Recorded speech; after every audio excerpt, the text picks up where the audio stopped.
Hi there, welcome to my home office, headquarters for Knee Deep Productions, my little production company, using a cheap little flip camera, which is actually pretty awesome because it's HD. Nonetheless, my name is Jeff Bingman, and I'm going to be your tour guide on a brief little tour of the town of Franklin, or actually the overgrown, reclaimed, once coal mine district of Franklin, Washington. In its day, it was quite the operation, and going there now, you'd never think what the extent of the operation was. It just looks like woods, and a lot of what I show you today that follows looks like woods because it is, and actually it's not the typical type of woods that would have been here before the Franklin mine. Usually, or typically, it would be lots of great big Douglas firs, hemlocks, and some occasional, possibly even spruce, with the alder and other catastrophe species, the ones that come in after landslides, spread sporadically, but it would mostly be huge old trees. And there were some big ones. Now it's just a bunch of weeds and introduced bushes and plants and hardly any big old trees. Almost none. I think they cut every one of them down. I want you to know that when I went to Franklin, I went twice. I've probably got about five hours in. I rode my bicycle once and walked once. Somehow I lucked out, got beautiful sunny days in Washington, western Washington. I don't know how that worked. Nonetheless, the town of Franklin existed for one reason only, and that was to make the industrialists richer. I'm not sure if that panned out for them, but they did dig there for quite a while, 1850-ish to, well, as recent as 1980s, 1990s.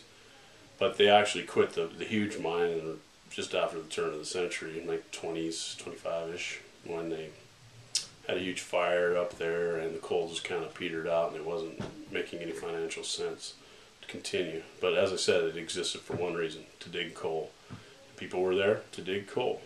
I was fascinated to find out that the houses, the majority of the houses, with several exceptions, were all prefabs. Back then, prefabricated houses were the norm. In other words, the boss, the mine owner, bought prefabs, put them in there as cheap as he could, and the guys rented from him. Of course, another conduit for income. That was an interesting. None of it remains. A lot of it burned down, and that's why in the book that I referred to that was done by Gerald Headland and Mark Vernon from Green River College. The book, I don't think you can read the title here. It's called From Smoke to Mist, and it's a history of the town of Franklin with it's actually an archaeological report with extensive history in the preface and 4 pages. The beginning chapters are mostly history, and then the remainder of the book is all of their work. I'll try to get you a couple of videos of what is representative inside this work, just to show you.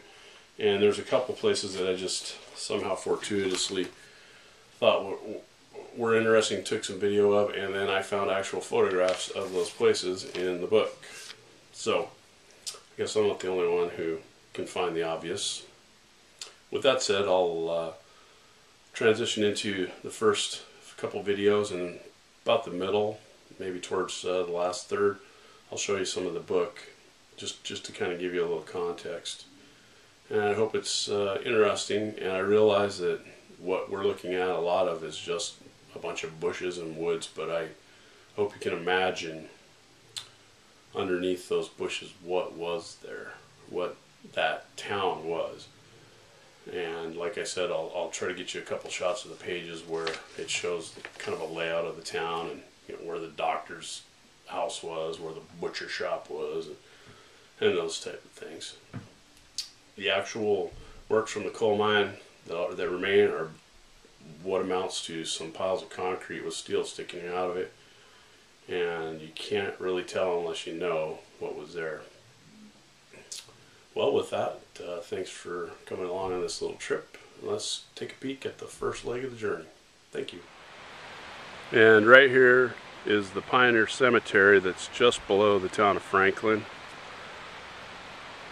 I don't want to walk any closer because it creeps me out to walk on people's graves.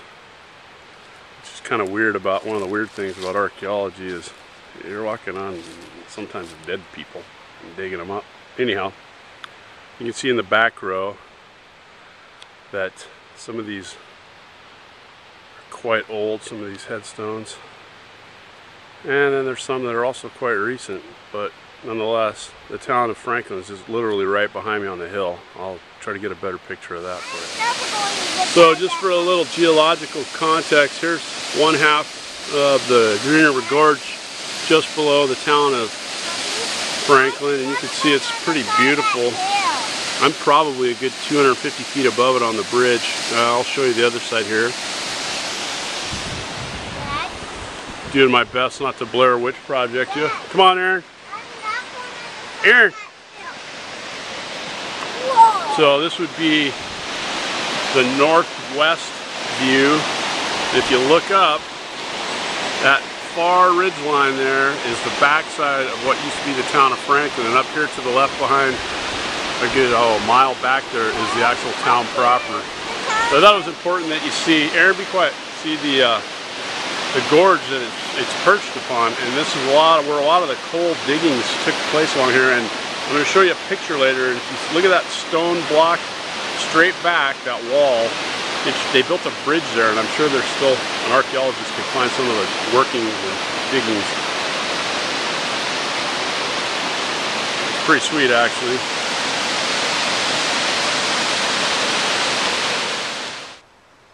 Just a quick shot of the gate that I had to walk down the street here about a half mile and ask the guy permission to park here. They don't want people going in there anymore.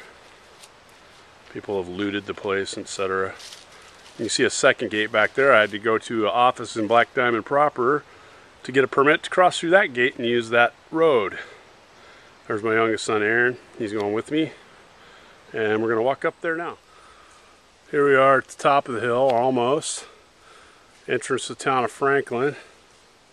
Here's an old coal car and a couple of signs. I'll walk up to them in just a second. Here's the side of that coal car just for fun. What it says is a coal cart donated by Palmer Coking Coal Company. Plates, spikes, and ties donated by A&K Railroad. This is one of the coal carts from back in the day.